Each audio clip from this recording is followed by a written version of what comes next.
Bem, esta conferência se intitula A História do Clímax Vindouro, porque isso é exatamente do que ela trata. Depois de termos visto todas as coisas terríveis que estão sucedendo nesta terra, e como se levantam dois grupos, e como finalmente esses dois grupos vão se chocar. E é tão óbvio que um grupo está na grande maioria, mas eles não têm absolutamente nenhuma possibilidade de obter êxito. Portanto, o que nos resta fazer é ter fé. Lembram-se de Apocalipse 18, 1 a 4? Depois disto, vi outro anjo descer do céu com grande poder, e a terra foi iluminada com sua glória. E clamou com potente voz, dizendo: Caiu, caiu a grande Babilônia, e se tornou habitação de demônios, e guarida de todo espírito imundo, e moradia de toda ave imunda e aborrecível. Porque todas as nações beberam do vinho do furor da sua fornicação, e os reis da terra fornicaram com ela, e os mercadores da terra se enriqueceram da potência de seus deleites. E ouvi outra voz do céu que dizia: Saí dela, povo meu, para que não sejais participantes de seus pecados, nem recebais uma porção de suas pragas. Assim que, bem pouco antes do fim dos eventos deste planeta, há uma chamada para que saiam de todo o sistema babilônico, do qual nós falamos nestas conferências. E então virá o fim. Isaías 24, 5 diz: E a terra se contaminou com seus moradores, porque transgrediram as leis, falsificaram o direito, quebrantaram o pacto eterno. É isso que eles fizeram. E nós já vimos como eles o fizeram. Vimos como a lei foi alterada, como o catolicismo diz que vale mais do que a Bíblia. E por isso falam: não importa, vamos mudar a lei. E vimos que virá o choque entre os que guardam os mandamentos e os que não os guardam. Estes foram os capítulos que nós estávamos vendo até agora, nestas conferências. Mas vamos tratar dos últimos capítulos do Apocalipse. Mas esses capítulos se apoiam em muitos outros textos da Bíblia, a fim de que mostremos um panorama completo. O que é injusto, continue injusto. E o que é imundo, continue imundo. E o que é justo, pratique a justiça ainda. E o que é santo, santifique-se ainda. Eis que logo venho e trago o meu galardão comigo para recompensar a cada um segundo sua obra. Portanto, Deus está julgando a humanidade. E mais cedo ou mais tarde, sairá um decreto que dirá: consumado está. Chegou até aqui e não passará disso. Os que tomaram uma decisão pela justiça estão cobertos. Os que tomaram uma decisão em favor da injustiça, eles terão tomado uma decisão eterna. O tempo da graça vai chegar ao fim. Então vamos dar uma olhada na tipologia do Egito, pois ela nos fala sobre o que vai acontecer no tempo do fim. Disse também Faraó: Eis que agora o povo da terra se tornou numeroso, e vós o fazeis cessar das suas tarefas. Êxodo 5:5. Este é um versículo interessante. Faraó está repreendendo a Moisés porque permitiu que o povo descansasse de suas cargas. E a palavra descanso aqui é a palavra Shabbat. Assim que, em outras palavras, o faraó está dizendo: você está dando para o povo um Shabat para suas cargas. O que significa dizer, observar o sábado.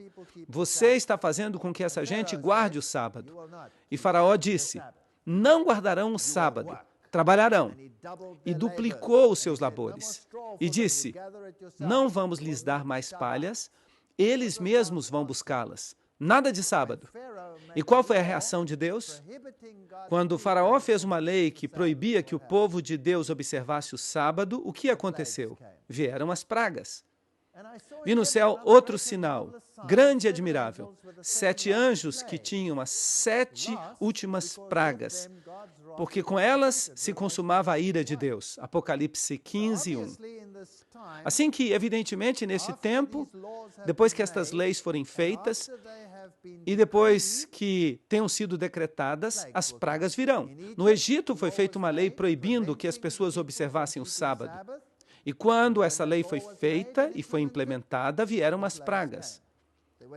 Naquele momento houve 10 pragas, porque era uma tipologia. Mas agora são 7 pragas. Este é o último evento.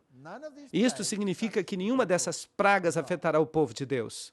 E então virá o tempo do fim. Portanto, a pergunta é, como vai ser esse fim? O que ensina a Bíblia? O que ensina o mundo?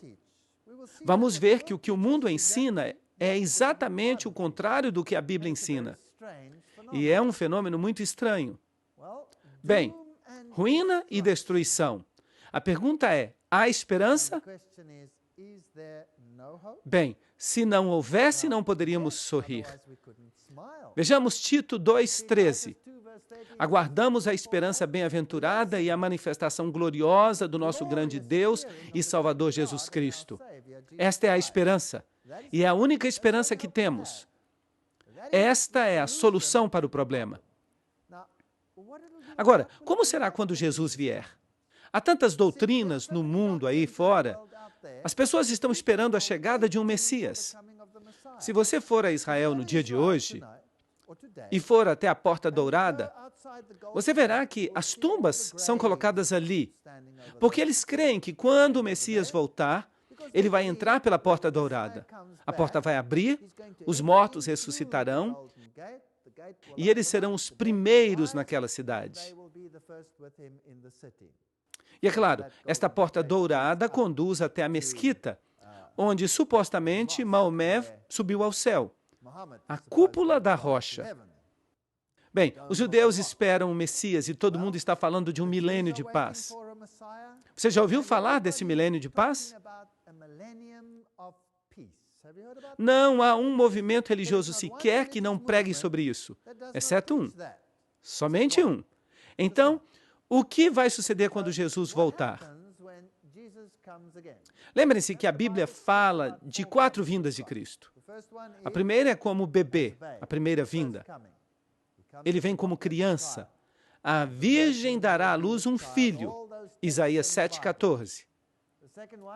Na segunda, ele vem ao ancião de dias, Daniel 7,13 diz: E vi que com as nuvens do céu vinha um semelhante ao Filho do Homem, que vinha até o ancião de dias. E Daniel vê esta grande cena no céu, enquanto que o chifre pequeno, o catolicismo, está realizando seus planos aqui na terra. Assim que Jesus não está vindo a esta terra neste momento. Trata-se de uma mudança de atividade no céu. Jesus recebe o poder, a honra e a glória. E o tempo da graça chega ao fim. Depois disso, temos a vinda em glória, que chamamos de segunda vinda de Cristo. E depois disso, uma vinda final para restaurar a terra e estabelecer o reino. Então, há 4 vindas na Bíblia, e nós precisamos distingui-las cuidadosamente. Os judeus ignoraram totalmente a primeira, porque eles esperavam a vinda final. Eles ignoraram esta vinda. E ignorarão a vinda final.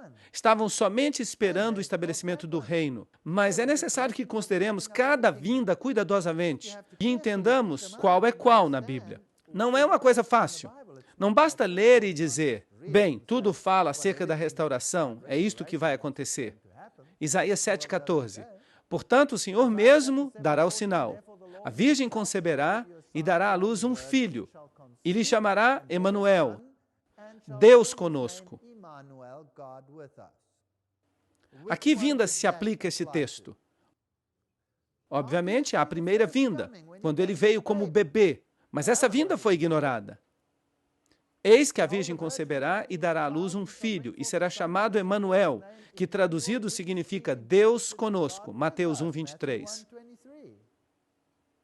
Assim que na primeira vinda, Jesus pagou o preço do pecado. Mas ele erradicou o pecado?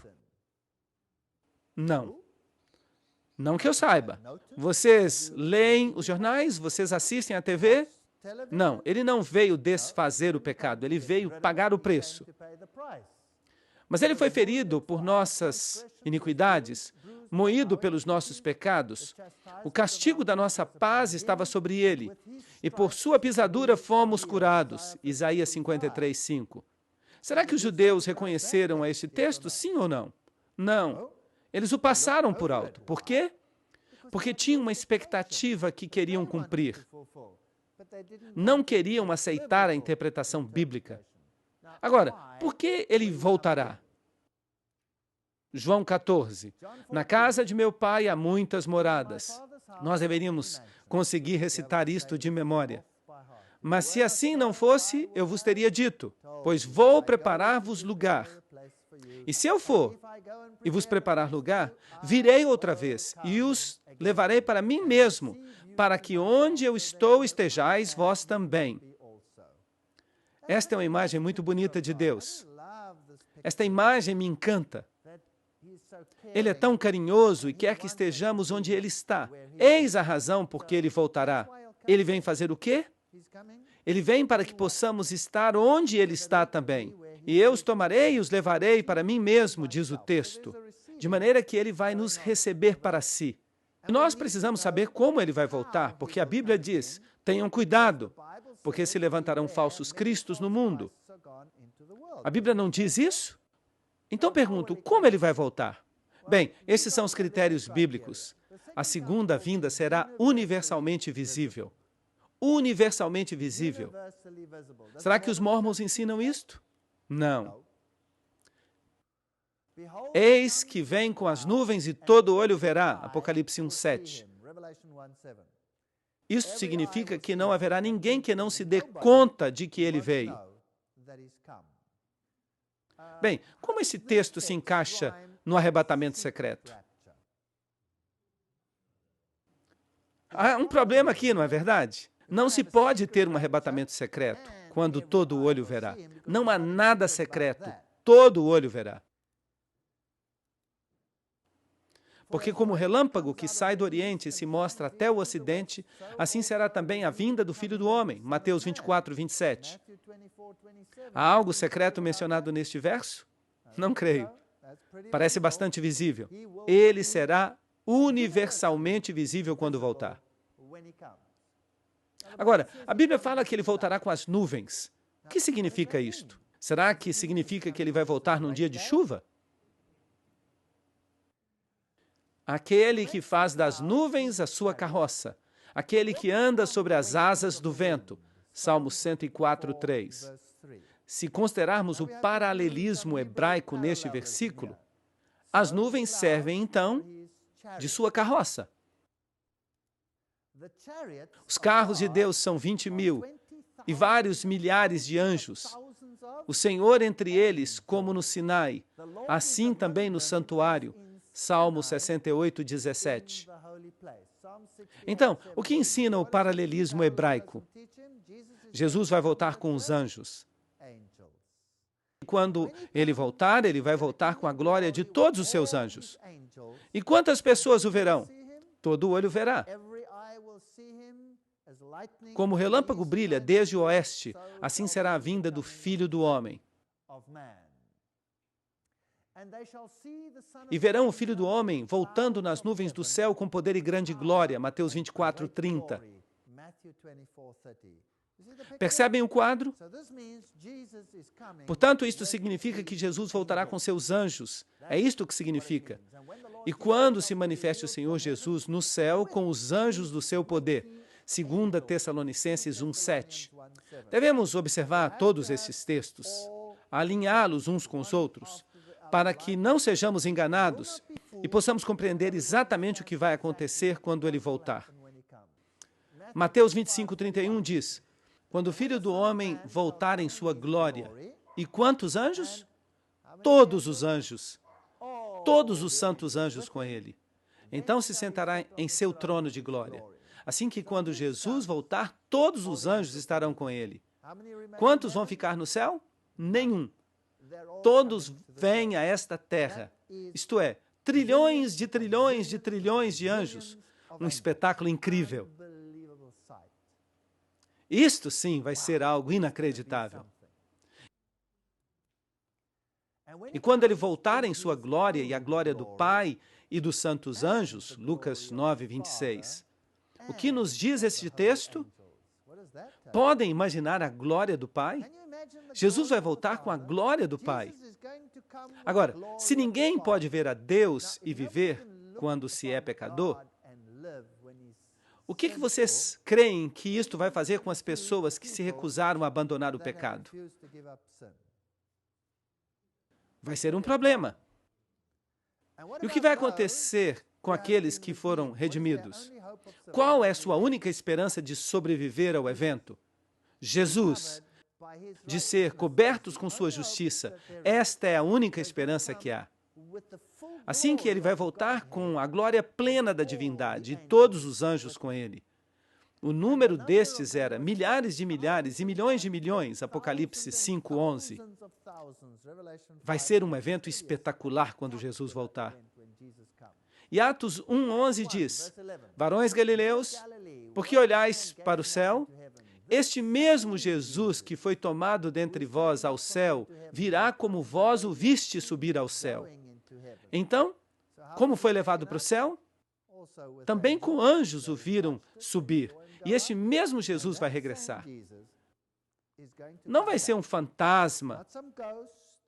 Ele mesmo disse, vem, coloca aqui o teu dedo, coloca a tua mão, coloca do meu lado e vê que eu sou real.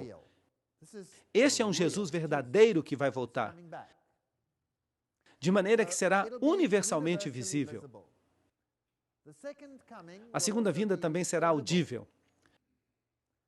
1 Tessalonicenses 4,16 diz, porque o Senhor mesmo, com voz de comando, com voz de arcanjo e com trombeta de Deus descerá do céu. Todos vão ouvir. Até quem estiver surdo vai ouvir.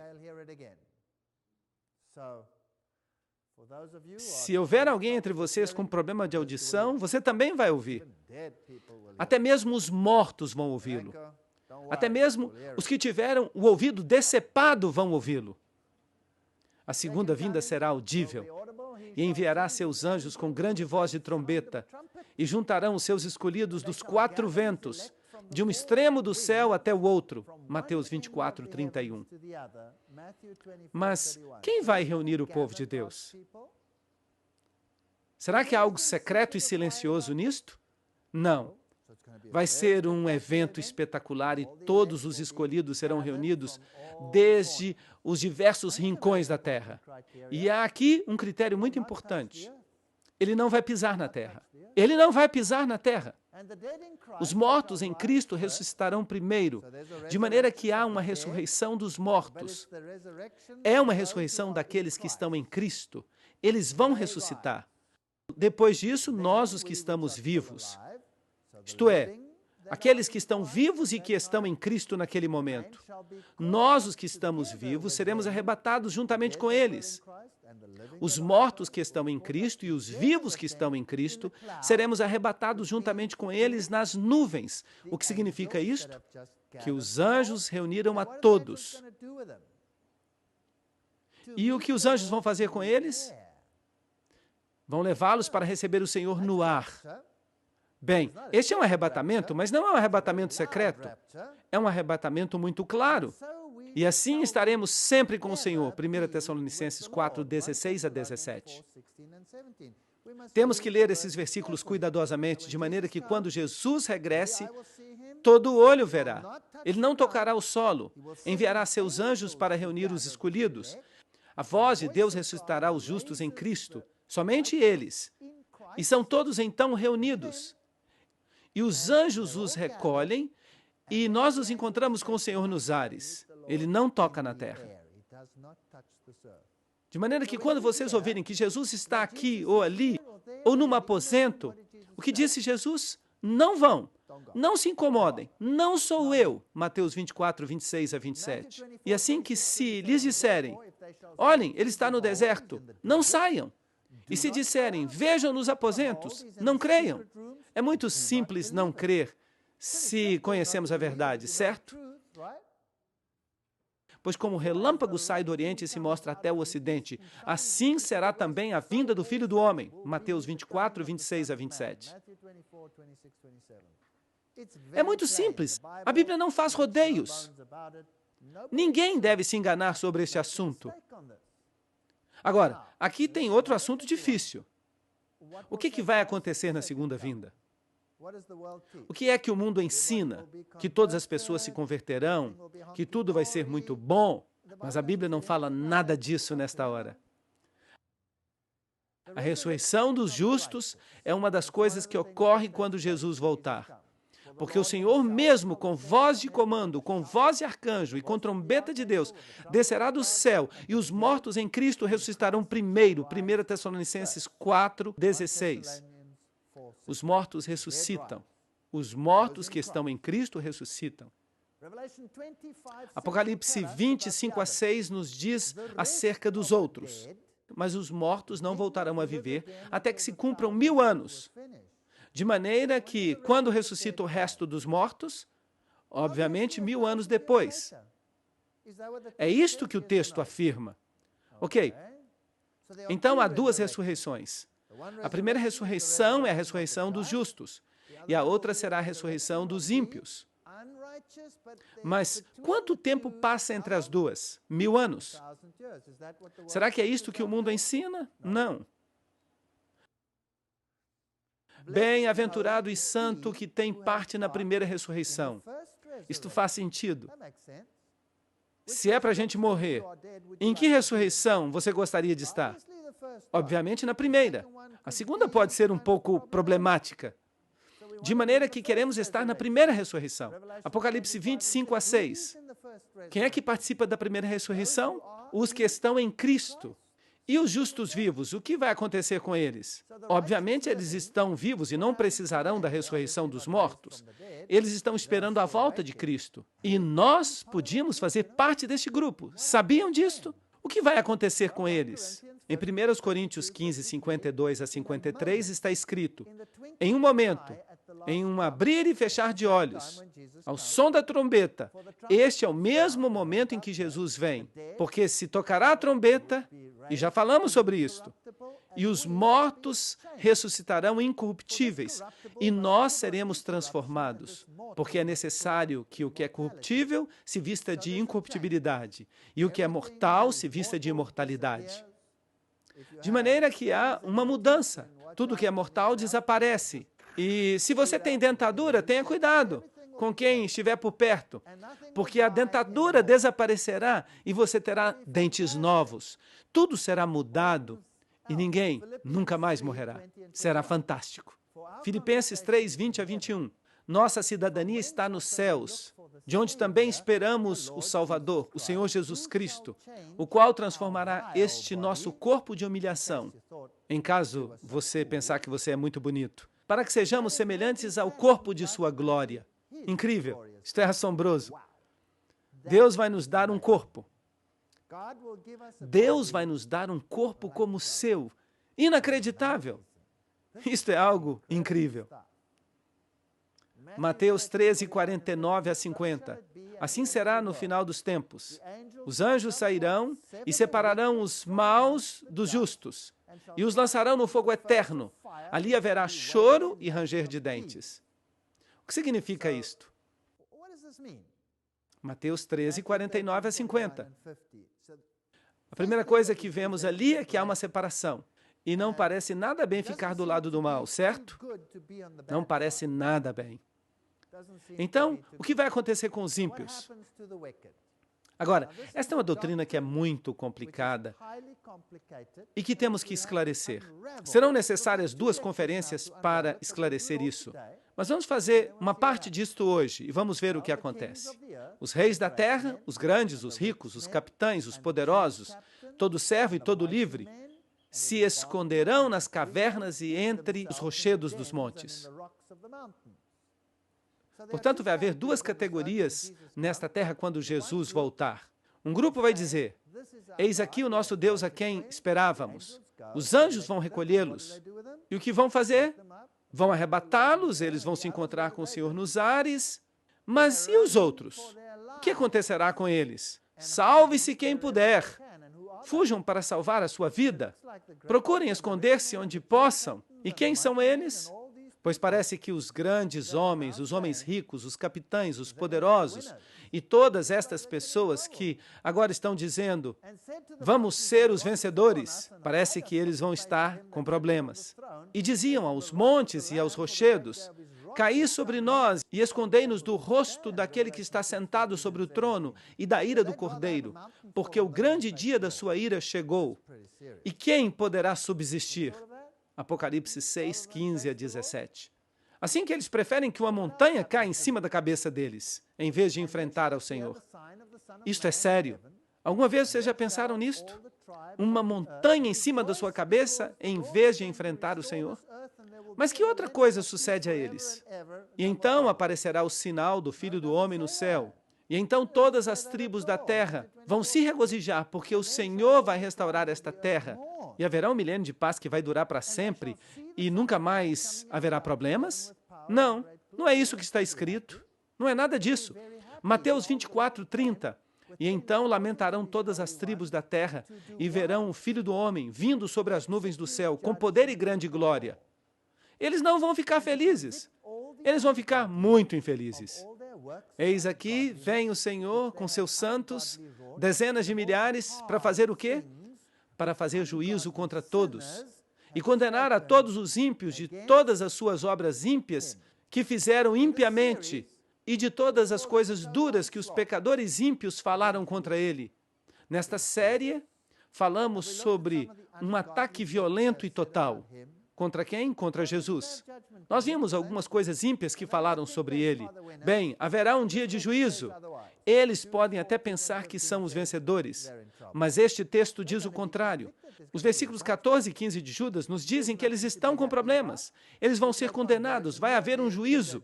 Não há nenhuma razão para que eles fiquem felizes. E não há nenhuma conversão aqui. Trata-se de um juízo que é levado a cabo.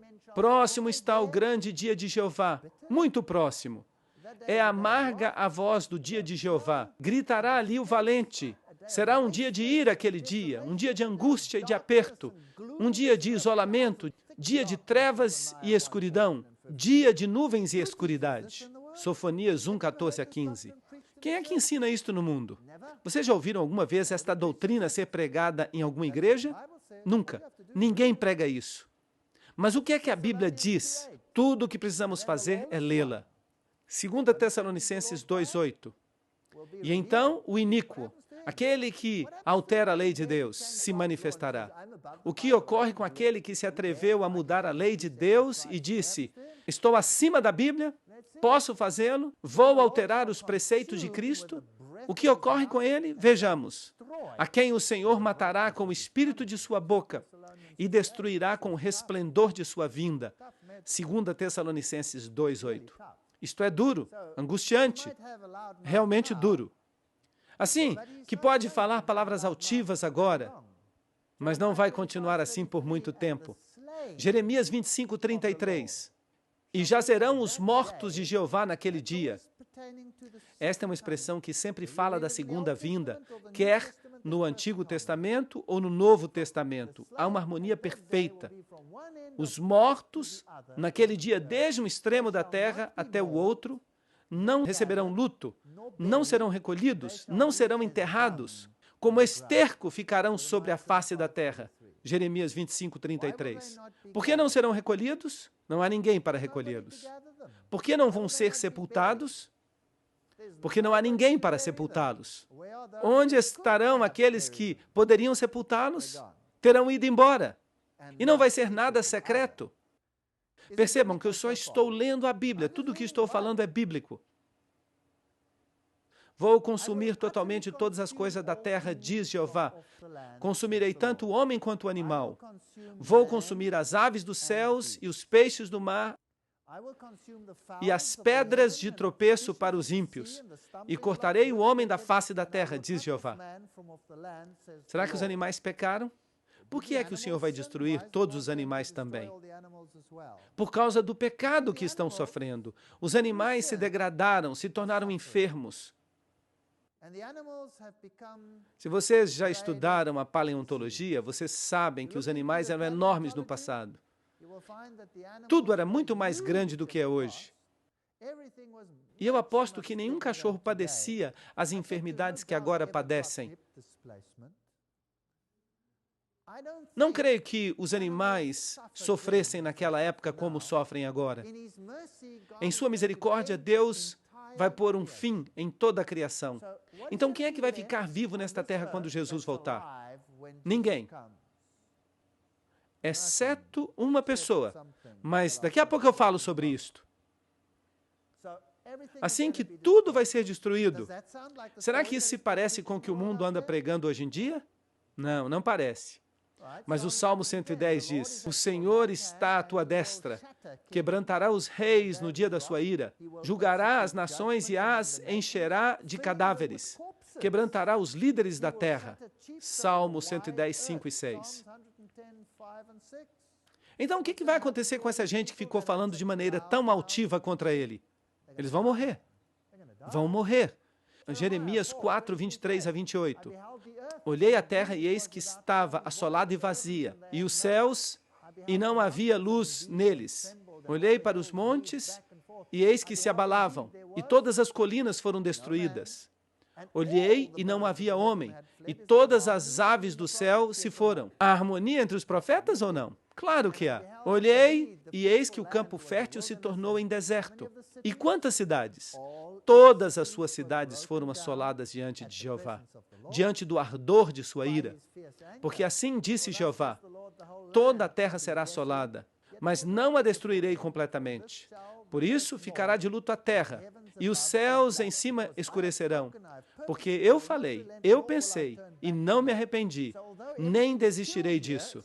Portanto, embora aqui tudo esteja morto, ainda não é o fim. Ainda há outras coisas pela frente. Muitas coisas interessantes vão ocorrer. E temos que esclarecer isso, de maneira que este arrebatamento não será secreto. Mateus 24, 38 a 42. Porque como nos dias antes do dilúvio estavam comendo e bebendo, casando-se e dando-se em casamento, até o dia em que Noé entrou na arca, e não entenderam, até que veio o dilúvio e os levou a todos. Assim será também na vinda do Filho do Homem. Serão todos levados, como vimos. Então estarão dois no campo, um será tomado e o outro será deixado. Duas mulheres estarão moendo no moinho, uma será tomada e a outra será deixada. Vigiai, pois, porque não sabeis em que hora virá o vosso Senhor. É este o texto que eles usam para falar do arrebatamento secreto. Será que o texto diz que um será tomado secretamente e o outro será deixado? Será que fala isso? Não. Tudo o que diz é que um será tomado e o outro será deixado. Em outras palavras, o que acontecerá com o justo? Anjos o recolherão e o levarão para onde? Para se encontrar com o Senhor nos ares. E o ímpio? O que acontece com ele? Ele fica aqui e será morto. É só isso. Não há um arrebatamento secreto aqui. Será que existe alguma falta de harmonia entre isto e o que lemos? Não. Os dispensacionalistas afirmam que o anticristo se levantará depois do arrebatamento secreto. Mas a Bíblia claramente ensina que este poder vai surgir da igreja e não depois da igreja. 1 João 2, 18 e 19. Filhinhos, esta é a última hora. E conforme ouvistes que o anticristo vem, assim, agora, surgiram muitos anticristos. Por isto sabemos que este é o tempo do fim. Saíram dentre nós, mas não eram de nós.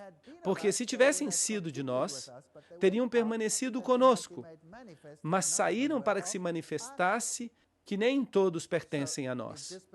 Portanto, se o dispensacionalismo ensina que o anticristo virá no futuro e que não virá de dentre os cristãos, mas de outra sociedade que vai perseguir os judeus, é isto que afirmam, isto não é bíblico, não é bíblico. Em todo caso, o anticristo não vem no futuro. Ele surgiu, como já vimos, desde a época romana. Ele sai da quarta besta, ele sai de Roma. De maneira que o dispensacionalismo não pode estar correto, porque não é bíblico. Mas vocês sabiam que praticamente todos os pentecostais e todos os batistas ensinam isto? Mas não é bíblico. Não existe um evangelho da segunda oportunidade.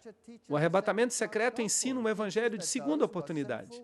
Ensina que aqueles que estão em pecado receberão outra oportunidade, de maneira que está estabelecido para os homens que morram uma única vez, e depois disso, o juízo.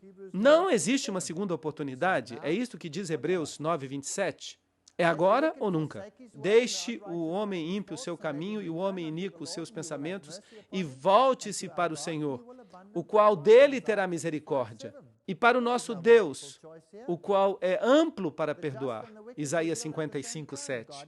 Não há aqui uma múltipla escolha. O justo e o ímpio se revelam ao mesmo tempo. Deus é justo. Ele dará aflição como castigo aos que nos perseguem e dará alívio aos que sofrem, e a nós também. Isto vai acontecer quando o Senhor Jesus se revelar no céu, com fogo ardente, com seus anjos poderosos. Será que há aqui uma segunda oportunidade? Sim ou não? Será que haverá um arrebatamento secreto? Será que ele é bíblico? Sim ou não? Decidam com base no texto bíblico. Ele está aí, é simples. A Bíblia não pode mentir. Deixai crescer juntamente um com o outro até a colheita. E no tempo da ceifa eu direi aos ceifeiros: recolhei primeiro o joio e atai-o em feixos para ser queimado. Depois recolhei o trigo para levá-lo ao meu armazém. Mateus 13, 30. Será que isso é um arrebatamento secreto com uma segunda oportunidade? Não. Tudo acontece quando o Senhor volta. Assim que praticamente quase todo mundo protestante está ensinando uma doutrina jesuíta, a ideia de Alcácer e Rivera, com o futurismo, o preterismo. As duas doutrinas começadas pelos jesuítas, as duas são ensinadas no mundo protestante. Elas não são bíblicas, são uma mentira flagrante para enganar as pessoas de modo que não obedeçam aos preceitos de Deus. O arrebatamento não é secreto. O povo de Deus, aqueles que lavaram as suas roupas no sangue do Cordeiro, têm que passar pela tribulação. Eles não serão arrebatados antes dela. E eu pergunto, será que os israelitas foram arrebatados quando as pragas caíram sobre eles? Não. Eles estavam ali e viram uma diferença entre eles e os outros. E logo eles foram levados. E o que sucedeu a Faraó e a seu exército? Foram destruídos. Esta é uma tipologia. É uma pequena representação de uma realidade maior no final dos tempos. Então um dos anciãos falou, dizendo: estes que estão vestidos com vestiduras brancas, quem são? De onde vieram? E eu disse: Senhor, tu sabes. E ele me disse: estes são os que saíram da grande tribulação e que lavaram suas roupas e as embranqueceram no sangue do Cordeiro. Apocalipse 7, 13 a 14. Eles têm que passar pela tribulação. Não estão a salvo da tribulação. O arrebatamento secreto ou a teoria do arrebatamento ensinam que os cristãos serão liberados da tribulação, que eles serão arrebatados. Mas isto não é bíblico, como podem ver. Este é o Senhor a quem esperamos. Nós desfrutaremos e nos alegraremos em sua salvação. Isaías 25, 9. Dois grupos. Um gemendo e o outro se regozijando. De maneira que não há arrebatamento secreto. Há uma vinda gloriosa do Senhor. E há uma destruição dos ímpios vivos. Mas e os vivos que estiverem mortos? Permanecerão mortos.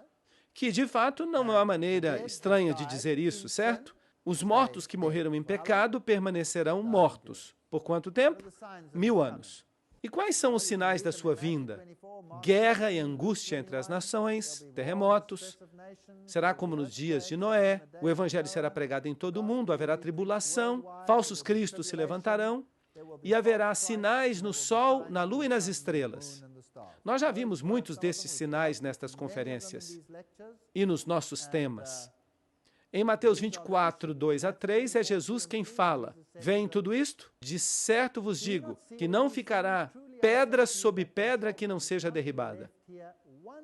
Isso era uma tipologia do que ia acontecer na terra. Deus vai fazer uma destruição completa.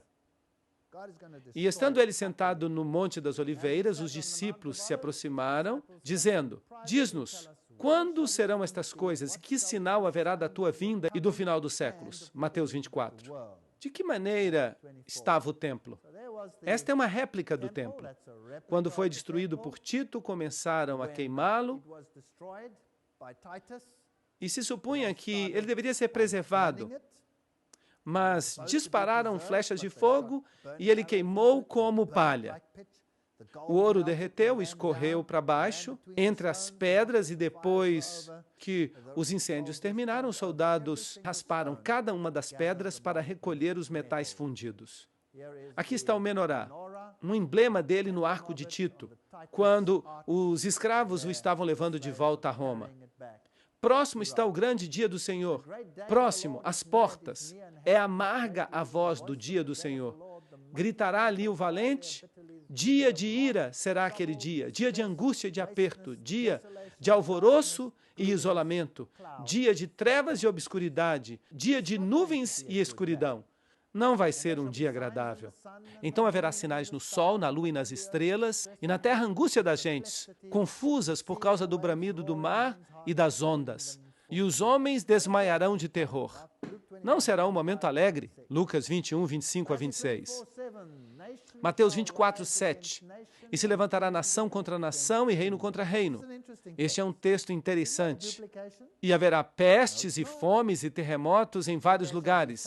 Nação contra nação, reino contra reino. A palavra nação no original é a palavra etnos. Conseguem ver? Grupo étnico contra grupo étnico. E depois reino contra reino. Isso fala de nações com fronteiras definidas. Sim, haverá guerras entre as nações, mas dentro das nações haverá etnos contra etnos, ou seja, etnias contra etnias. Aqui, os Tutsis e os Hutus, e terríveis conflagrações, e o ódio que vai sendo construído entre as raças e entre as culturas e todas essas coisas. Tudo isso vai ocorrer nos últimos dias. Em Cristo temos que nos elevar acima destas coisas. Não há negro, não há branco, não há amarelo, não há nação, não há nada. Somos todos irmãos e irmãs em Cristo. Mas só em Cristo isto pode funcionar. Não pode funcionar entre os seguidores de Lúcifer. E, inclusive, Edgar Hoover, que disse, leia, ore e chore, enquanto você considerar a terrível situação espiritual da América. Vosso ouro e vossa prata estão mofados, e o seu mofo testemunhará contra vós, e devorará completamente a vossa carne como fogo. Haveis acumulado tesouros para os dias vindouros. Assim que haverá calamidades econômicas. Eis aqui clama o salário dos obreiros que ceifaram vossas terras, que por causa de dolo não foi pago por vós. E os clamores dos ceifeiros chegaram até os ouvidos do Senhor dos Exércitos. Calamidades econômicas, problemas com o trabalho, empregos numa era de insegurança, falsos cristos, falsos profetas, grandes sinais, maravilhas. Nós já fizemos conferências completas sobre tudo isso. As aparições do Maitreya, as visões marianas, tudo isso. Todas as grandes religiões propõem a ideia de uma revelação futura que será feita por um mestre futuro. Alô? A Bíblia não propõe esta ideia. Somente estas grandes religiões, mas elas todas estão ensinando algo contrário à Bíblia. Os cristãos esperam pelo regresso de Cristo. Os budistas buscam a chegada de outro Buda, o Senhor Maitreya. Enquanto que os muçulmanos esperam o Imam Mahdi, os hindus uma reencarnação de Krishna e os judeus o Messias. Todos vão ter uma grande surpresa, porque nada disso vai acontecer. Mas quando o Senhor vier, eles vão saber. Considera isto, que nos últimos dias haverá tempos perigosos, haverá homens amantes de si mesmos, avarentos, presunçosos, soberbos, blasfemos, desobedientes aos pais, ingratos, ímpios, sem afeto natural, desleais, caluniadores, intemperantes. A lista é simplesmente interminável. Cruéis, enfatuados, amantes dos prazeres, terão aparência de piedade, mas negarão a sua eficácia. Em vez de paz universal, haverá armas universais. E muitos se ofenderão e vão trair uns aos outros. E haverá ódio entre eles. Mateus 24, 10. Isto é o pior de tudo. Sabem que este evangelho vai causar divisão? Conseguem perceber isso? Será tão divisivo que algumas pessoas vão se defender e vão ser traídas e acabarão na prisão. A polícia vai ficar fora de controle. Você acha que você vai estar seguro quando estiver na prisão? Eu não creio. Se Deus não estiver com você, você não será salvo. Você se lembra daquele massacre no Japão, quando mataram várias pessoas com gás? A terra vai ficar amarrotada como uma vestidura. Haverá calamidades econômicas, haverá calamidades ecológicas, dilúvios, furacões, tormentas, grandes catástrofes. E será que no meio desta tormenta você vai encontrar o amor de Jesus? Como gemem os animais? O gado está perplexo, porque não tem pasto. Sim, os rebanhos de ovelhas estão desolados. Ó Senhor, a ti clamarei, porque o fogo devorou os pastos do deserto. Grandes incêndios. Na terra não haverá leite ou mel. Isto aqui aconteceu na Austrália, no último episódio do El Niño. Aqui estão os incêndios da Califórnia e os problemas com a AIDS. Que ninguém se engane a si mesmo. Estamos sendo arrastados para uma catástrofe, disse Walter Lippmann. Alguns sinais adicionais: aumento do conhecimento, aumento da atividade demoníaca, desvio da fé, calamidades econômicas, aumento dos falsos ensinos, aumento no tráfego e na velocidade, desobediência, anarquia. Mas tu, Daniel, sela as palavras e fecha o livro até o tempo do fim. E em breve, o saber se multiplicará. A palavra de Deus ficará clara. Também haverá conhecimento literal, que incrementará. E isso vai contribuir para a difusão do Evangelho. E haverá muitos espíritos imundos e rãs, e todos estes animais e falsos profetas, e todas estas coisas estranhas quando o Senhor voltar. São espíritos de demônios que operam milagres. E eu gosto da passagem de Naum 2:4. Os carros se precipitarão às ruas, e o seu aspecto será como tochas acesas. Correrão como relâmpago. Será que Naum estava falando dos carros antigos? Não creio. Me parece que ele viu um carro como este, tráfego rápido. Tende paciência até a vinda do Senhor. Tende também paciência. Confirmai o vosso coração, porque a vinda do Senhor está próxima. São Tiago 5:7-8. Quando estas coisas começarem a suceder, levantai-vos e erguei a vossa cabeça, porque a vossa redenção se aproxima. Lucas 21:28. O Senhor virá em breve, e nós veremos isto em mais detalhe na próxima parte.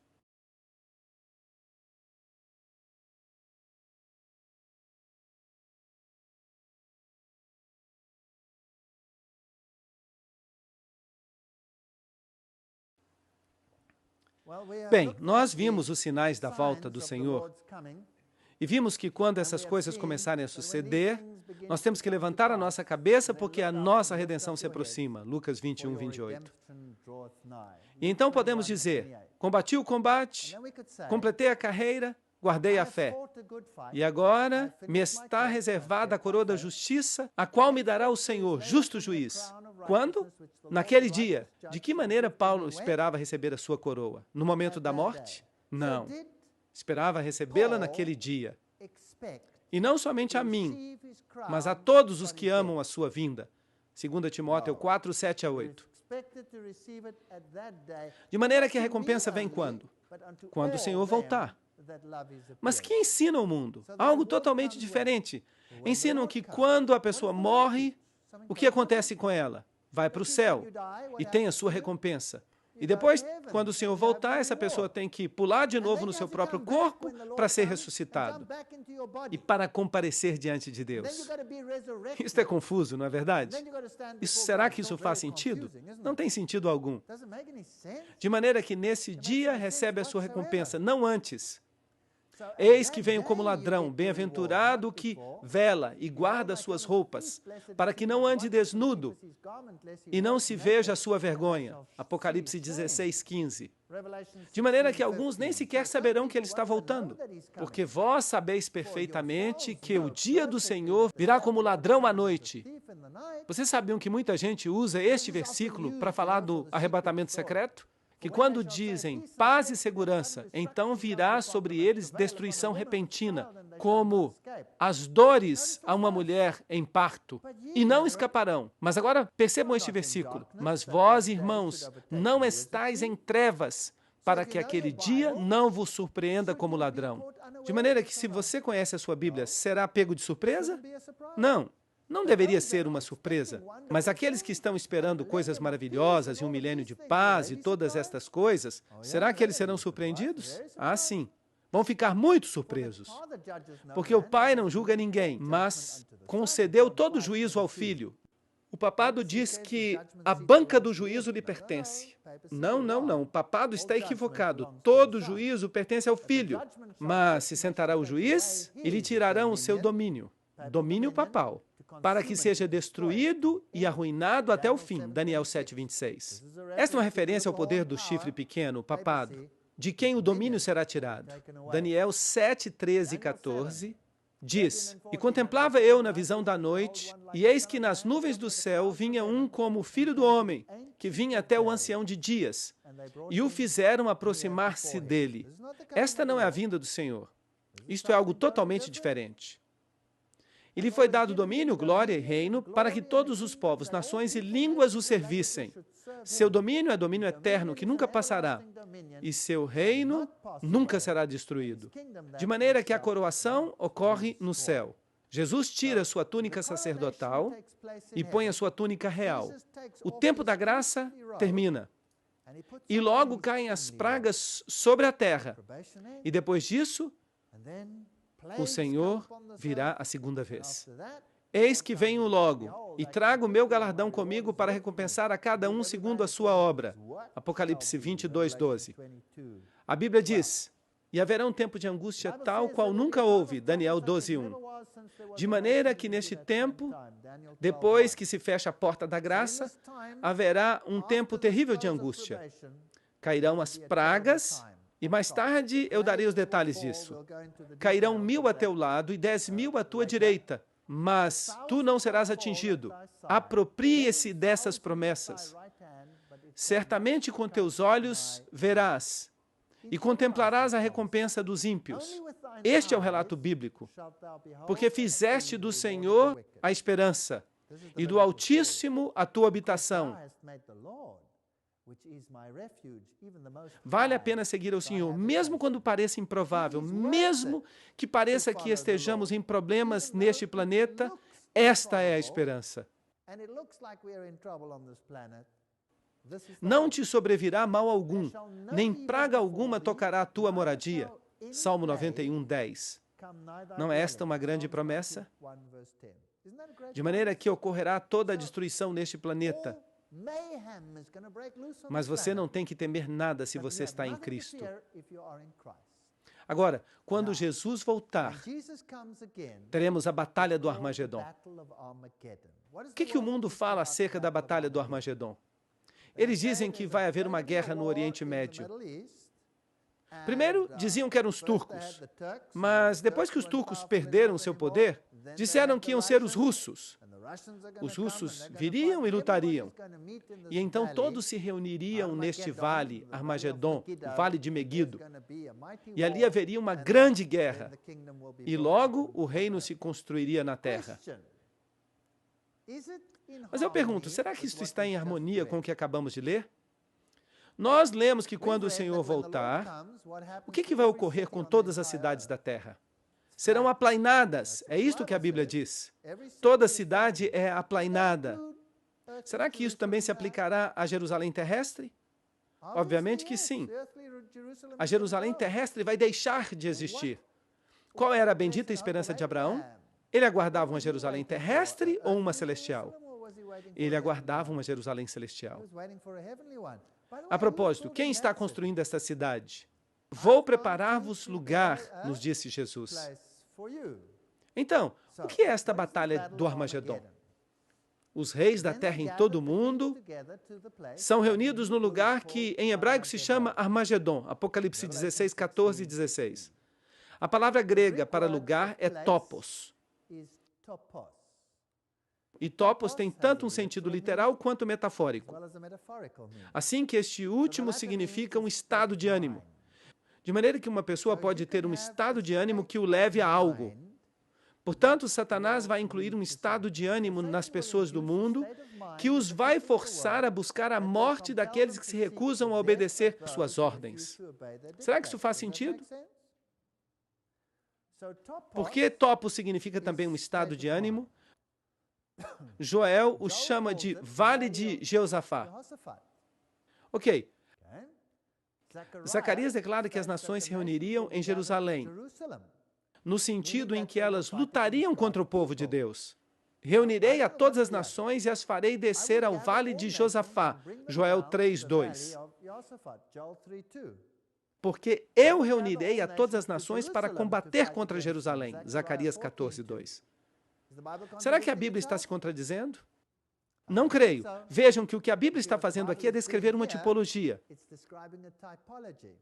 O Vale de Josafá é o lugar onde Deus interveio e lutou em favor dos filhos de Deus.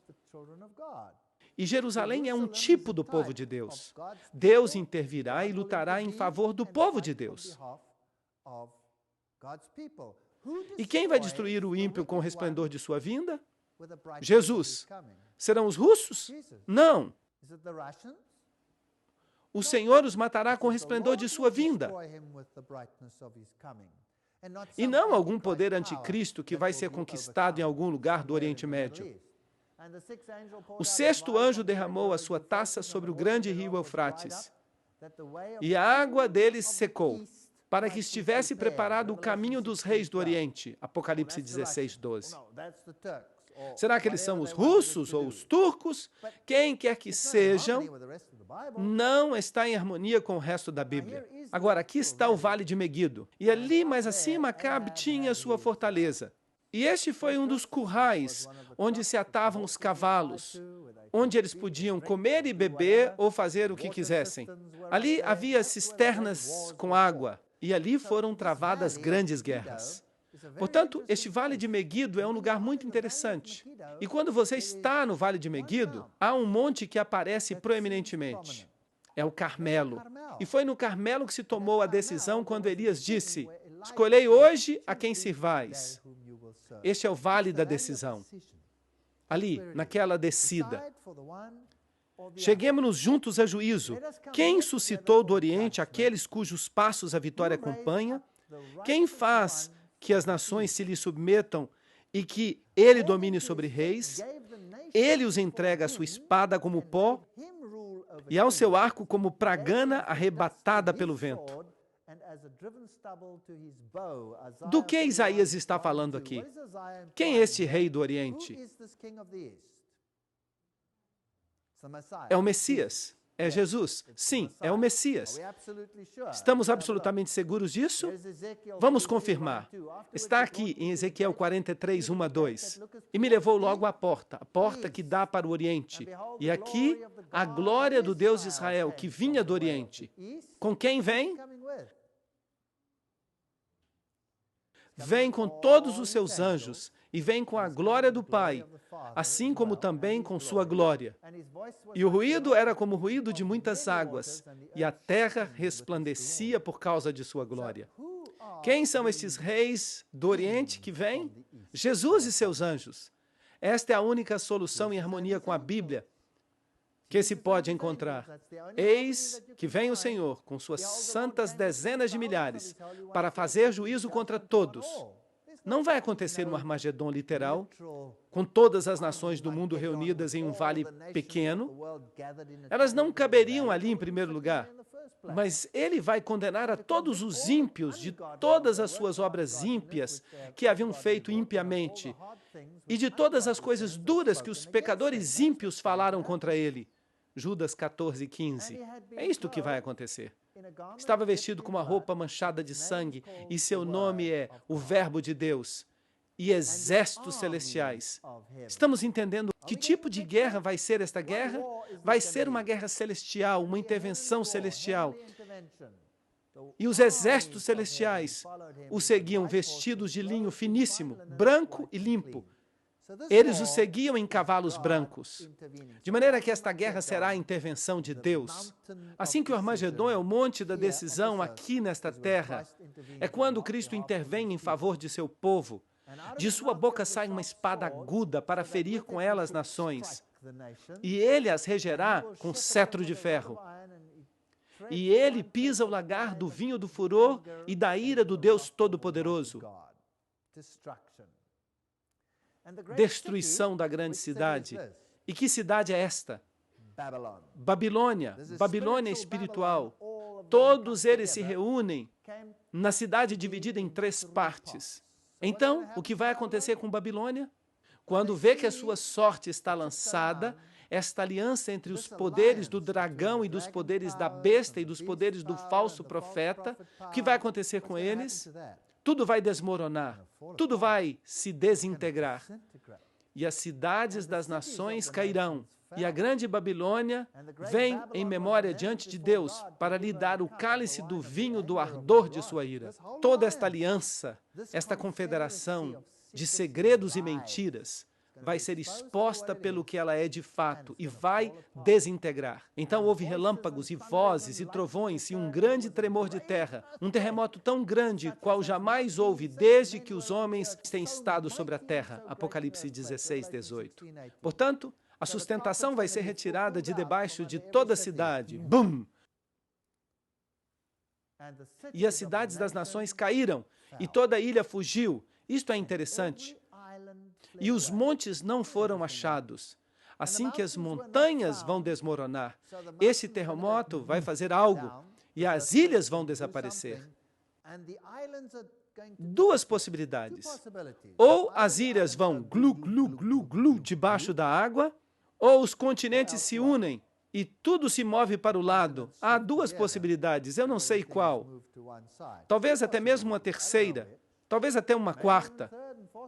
E logo uma grande saraiva. Esta é a sétima praga. Com pedras de gelo do tamanho de um talento, assim, blocos grandes de gelo, caindo do céu sobre os homens. E os homens blasfemaram contra Deus por causa da praga de granizo, porque a sua praga foi sobremaneira grande. Não honram a Deus porque estas pessoas que são afetadas por esta praga final não reconhecem, assim que blasfemam. Por acaso estiveste entre os tesouros da neve, ou viste os tesouros do granizo, que tenho reservado para o tempo de angústia, para o dia da guerra e da batalha? Jó 38, 22 a 23.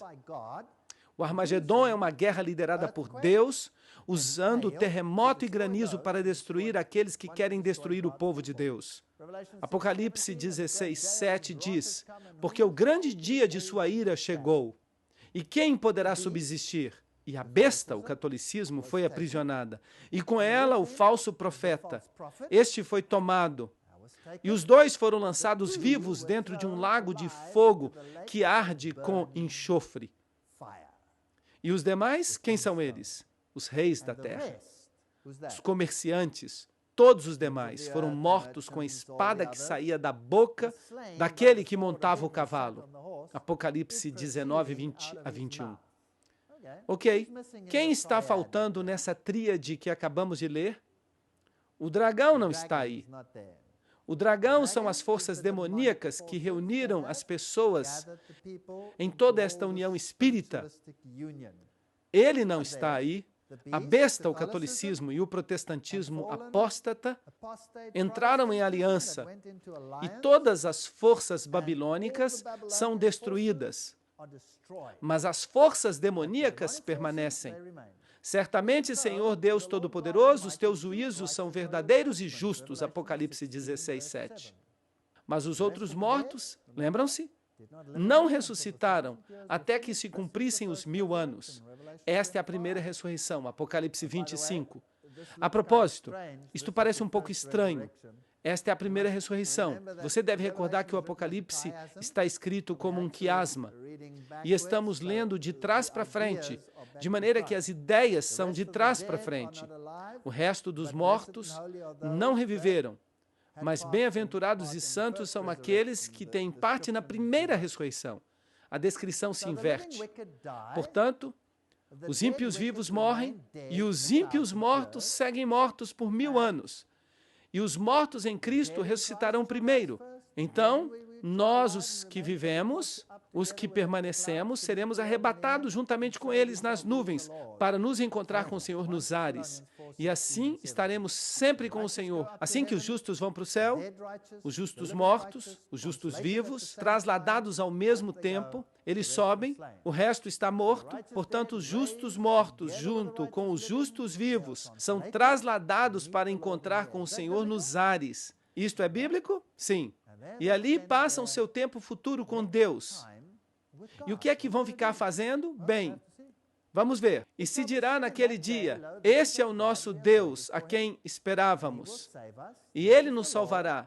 Nós nos regozijaremos e nos alegraremos em sua salvação. Isaías 25, 9. Ou você pertence ao grupo que vai se regozijar, ou pertence ao grupo que chora e se lamenta. 2 Timóteo 1,12. Eu sei em quem eu creio, e estou bem certo de que é poderoso para guardar o meu depósito. Para quê? Para aquele dia. De que dia estão falando sempre? Da vinda de Cristo. Não existe essa coisa de que a gente vai para o céu quando a gente morre. Ou que a gente vai para o inferno quando a gente morre. Quando a gente morre, a gente fica na sepultura. E quando somos ressuscitados, ou fazemos parte da ressurreição da vida, ou da ressurreição da morte. Uma das duas. Agora, vamos continuar com este relato e vamos ver o panorama mais amplo do que vai acontecer durante o milênio. Que história é essa do inferno? Vamos tratar disso em detalhes. Existe ou não existe? E depois disso, vamos ver o que vai acontecer na ressurreição final do reino de Deus.